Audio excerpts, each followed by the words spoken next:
So that's what we're talking about today, is going home another way. We've been through Advent.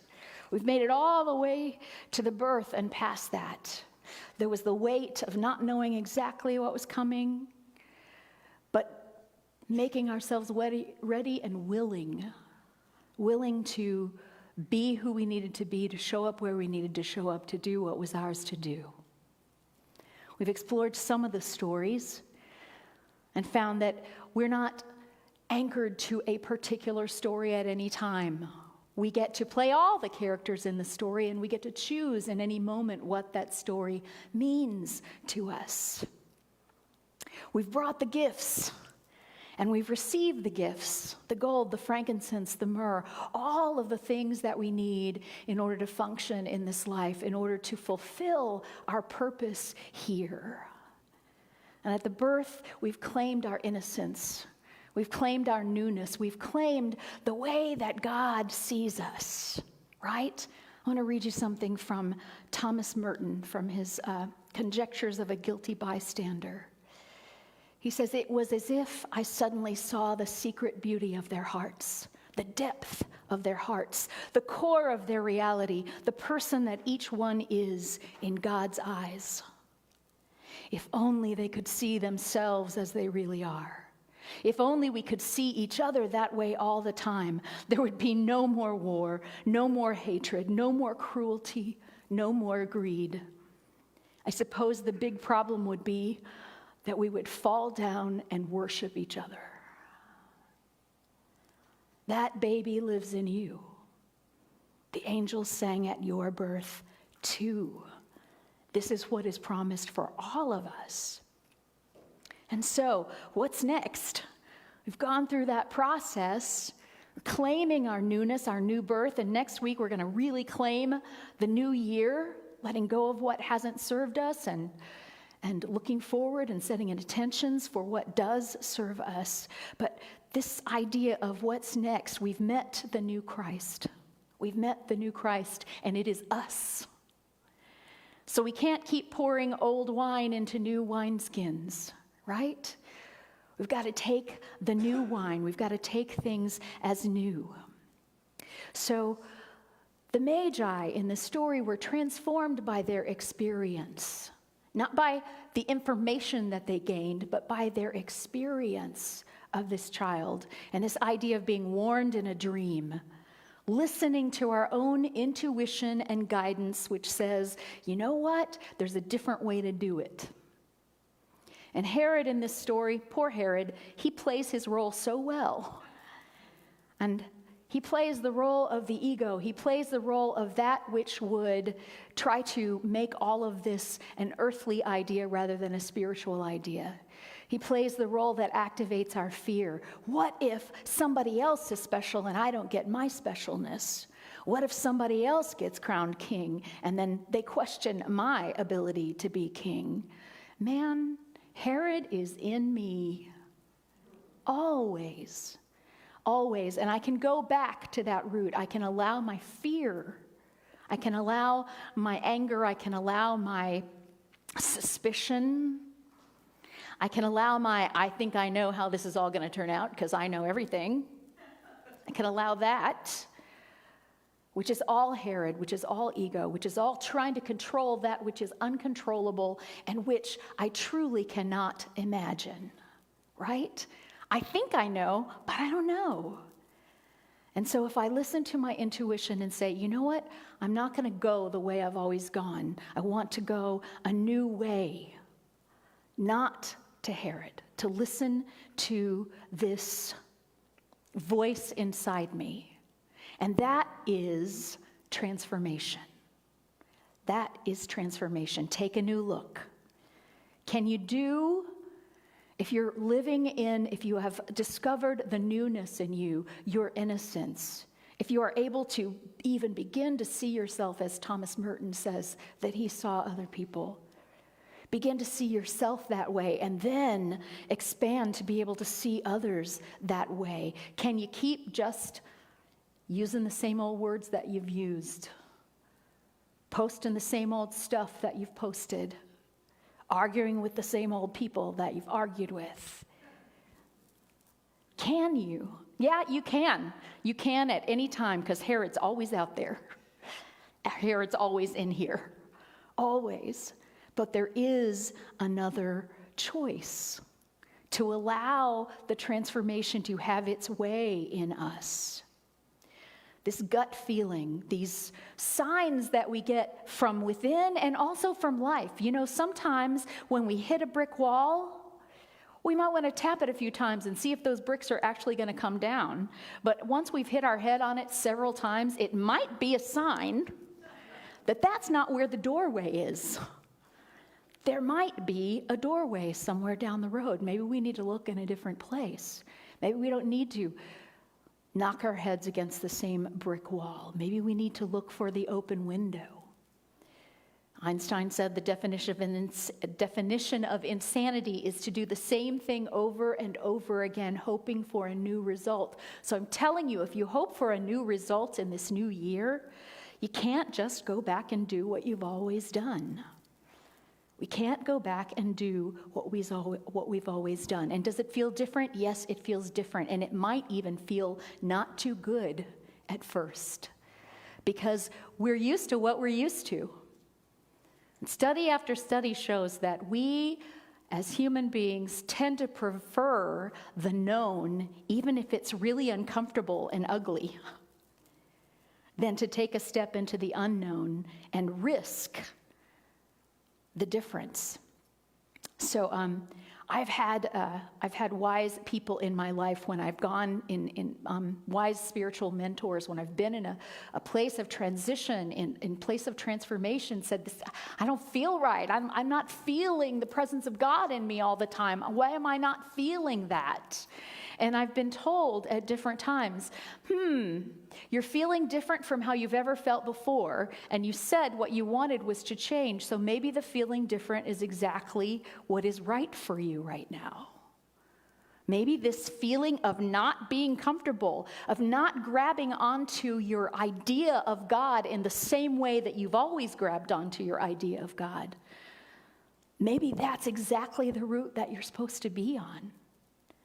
Maybe even our path, our well-worn paths to what we think of as our connection with God don't work anymore after a time, after we've claimed something new for ourselves. Maybe different is good. And it doesn't mean that the past was wrong. It doesn't mean you did it wrong before. It just means you're growing. We're always growing or we're dying. There's no stasis, right? You can't just stay still. We're always growing or we're dying. And so you're growing, and it's different. It doesn't mean the past was wrong. It just means it's time for a new present and a new future. So if we're going home by a different way, we talked about what's the different route. We're taking a different route. What are the routes that we've taken so far? Think of some of them. Maybe the route has been certain relationships in my life that I hold dear to me, and certain other relationships in my life that I'm really careful with and push away from me. Maybe certain things that I do because they're comfortable for me to do. Things that I don't try because I don't know how. And I might look like a fool if I try something I don't know how to do. Yeah. I'm telling you, that can rule your life. That can rule your life. Wouldn't it be lovely if we all just decided, okay, I'm going to be a fool? I've heard, so what did I say? Fool for, never mind, I'm going to misquote it. Be a fool for being authentic, for being real, for being true to yourself. There is no foolishness in that. And if anyone else thinks that it is, then that's, again, about them. It has nothing to do with you. It's not a reflection of you at all.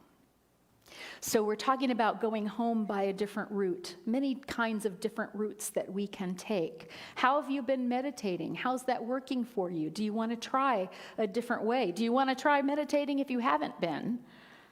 Do you want to try some silence if you've been going with guided? Do you want to try guided if you've been going? I'm just putting out ideas here. trying different things because we think we can stay safe by doing the same thing over and over again, but that is not actually safety. That is death.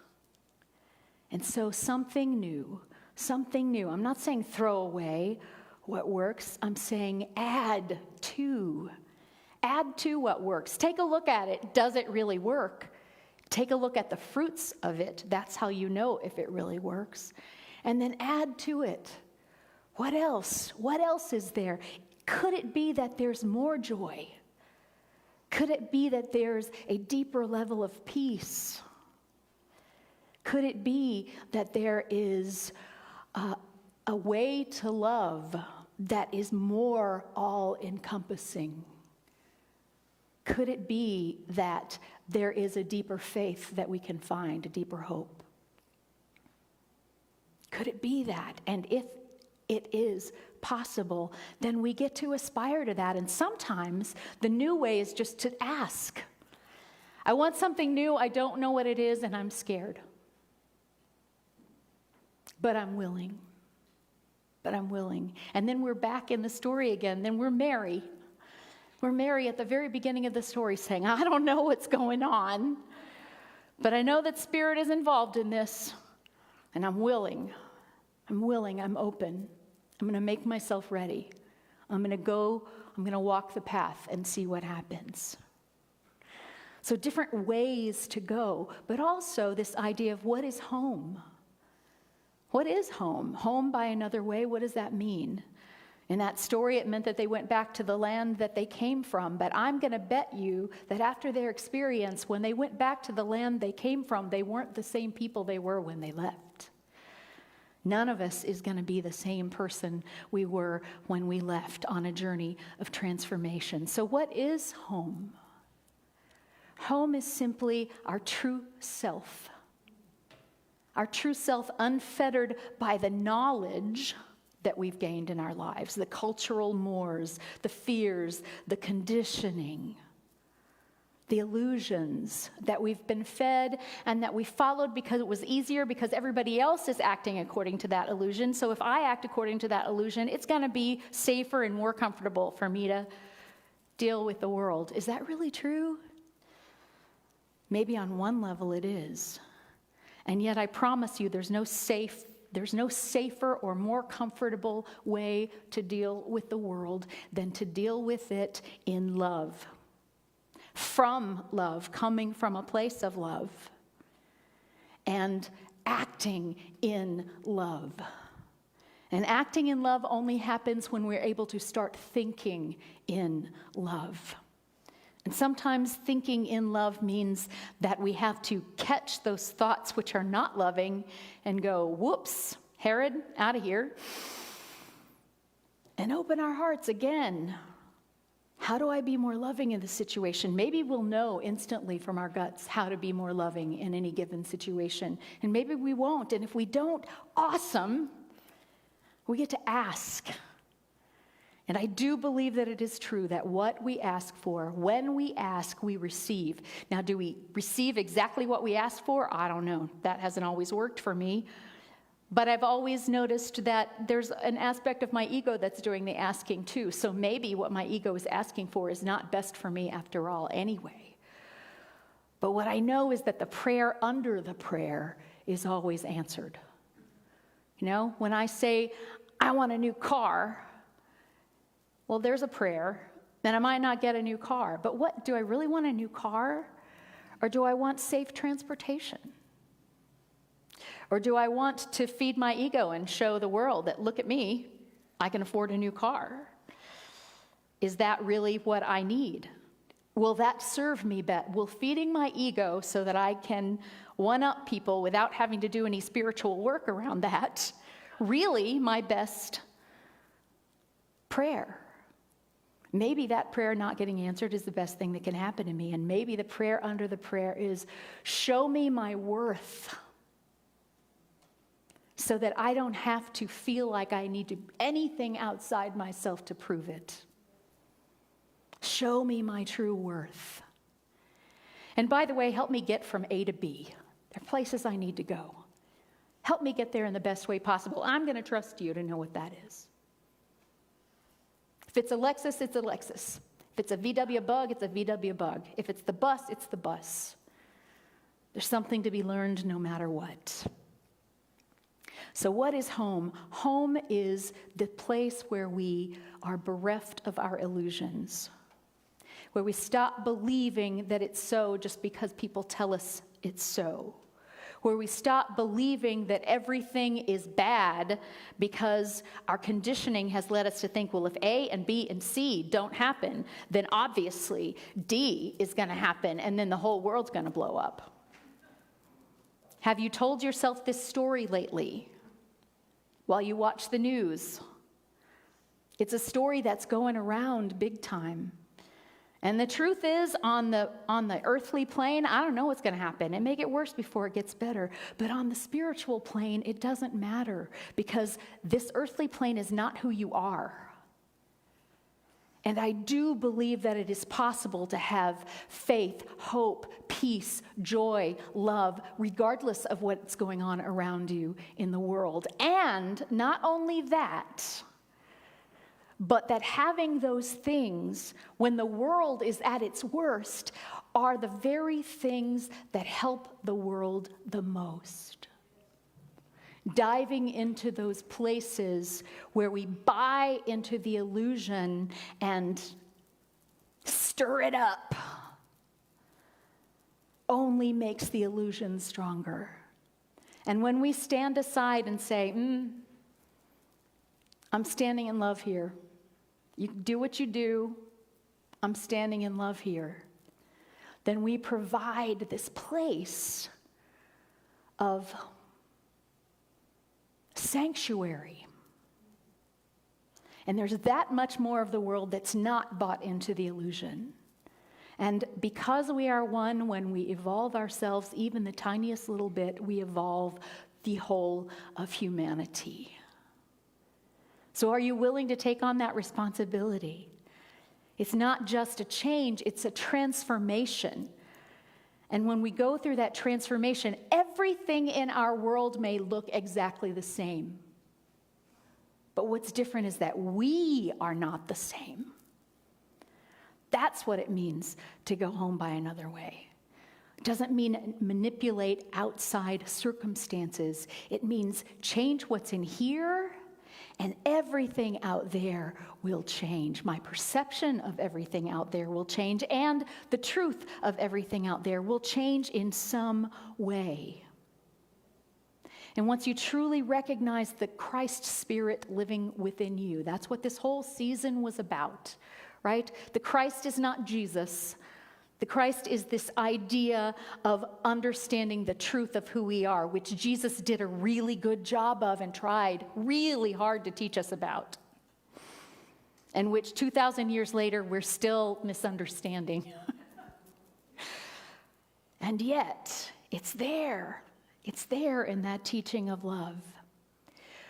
When we are transformed, then we always go home safely guided, another way, a better way, a safer way, home. I want to leave you with a poem by Rumi, The Worm's Waking. This is how a human being can change. There's a worm addicted to eating grape leaves. Suddenly he wakes up, call it grace, whatever, something wakes him, and he's no longer a worm. He is the entire vineyard, and the orchard too, the fruit, the trunks, a growing wisdom and joy that doesn't need to devour. Thank you.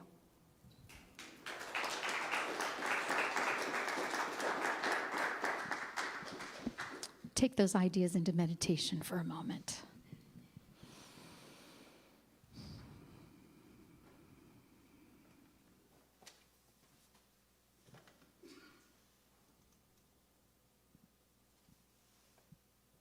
Let's take a moment to breathe deeply. And as we do so, to acknowledge that there is that within us.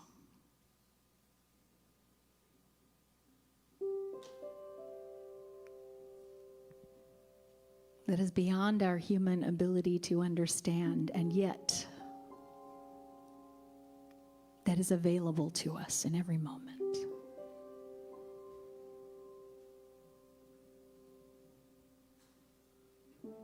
That place is home.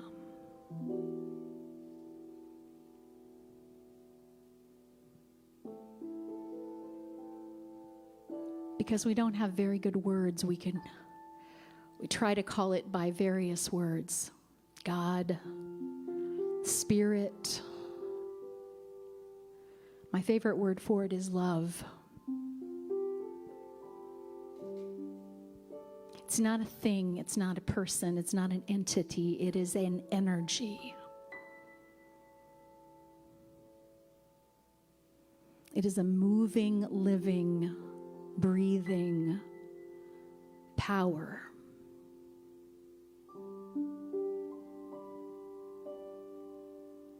Vibrating at a higher level than anything unlike itself, and therefore able to conquer anything unlike itself.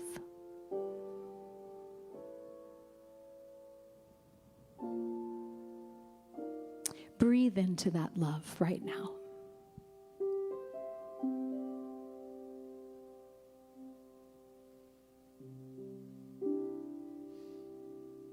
See if you can get your head out of the way of trying to figure it out and simply let your heart know, love is my birthright. Love is here right now. Love is the greatest and highest truth of who I am at this moment and every moment.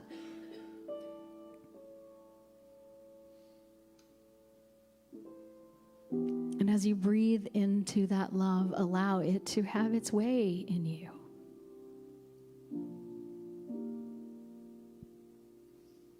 Allow it to relax your body.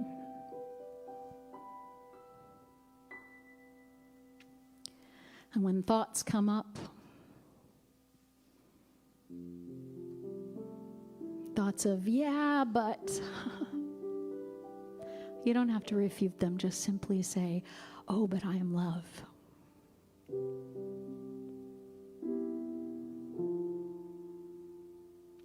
Oh, but this is love.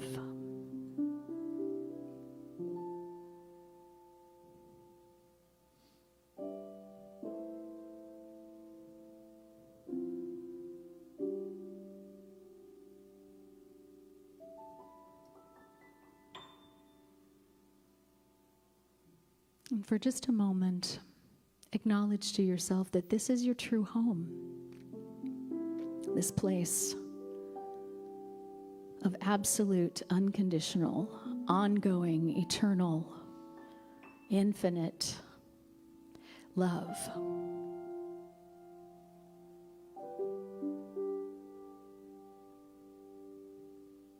Your mind will not be able to grasp that, and yet your gut and your heart can touch it.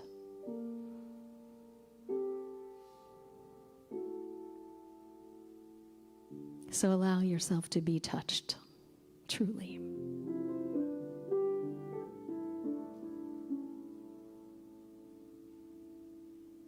And know that as we go through our lives, we are simply witnessing the way things are in the physical world, and then our brains are interpreting. Nothing's happening to us. We're taking in information and we are interpreting it.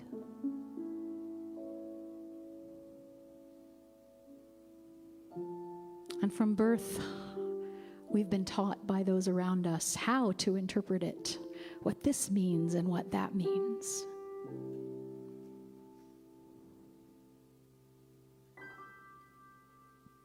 I invite you in this space of love to allow the truth of love, the energy of love, the power of love to dissolve all those messages.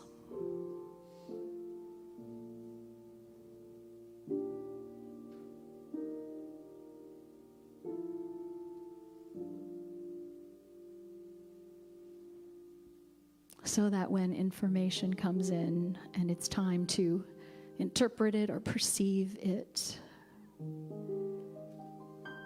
We begin to interpret and perceive it through this love that is the truth of who we are.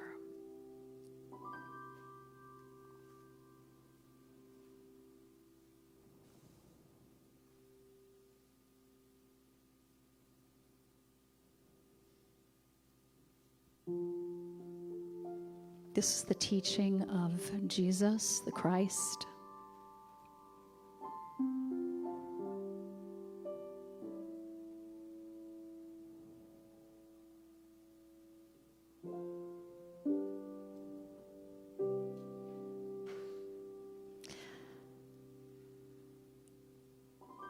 This is the teaching of all the great masters. That the world happens, and the only sane response to the world happening is compassion, is love. And when we are able to begin to respond from that place of truth within us, that place that is compassion, that is love,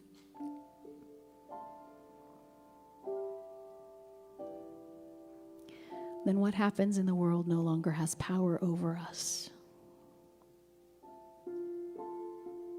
And if we can hold that love strongly enough, I believe we can do what Jesus the Christ did. He held a belief so strongly in love that others in his presence were blocked from their disbelief. And that's what we call a miracle, a shift in perspective.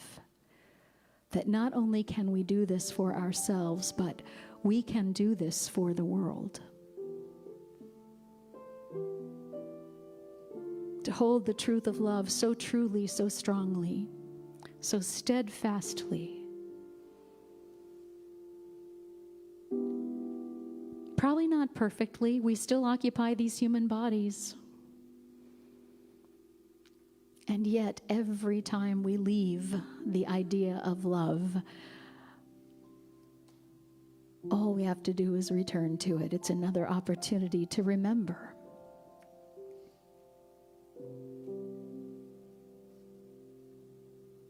To remember this love.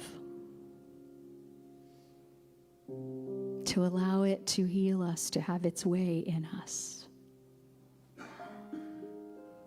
To allow it to bring us, even momentarily, that peace which passes all understanding.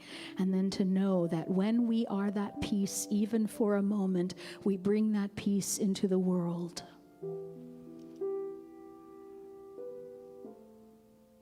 The ideas of war are a little less strong, and the idea of love is greatly expanded.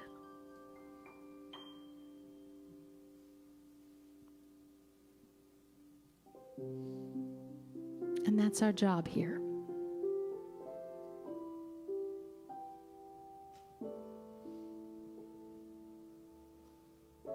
To listen to the messages of love.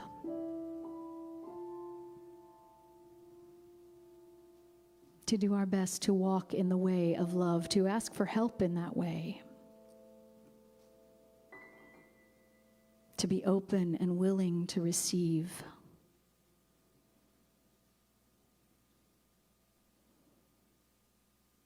And to walk forward, holding that love as the truth. The final, undeniable, miraculous,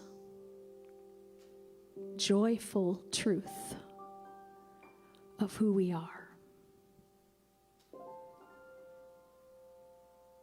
And as we close this meditation, perhaps just say to yourself, yes, yes, I am that. I am that love. I am that love, and I can live as that love. For I am connected always and eternally to the one love.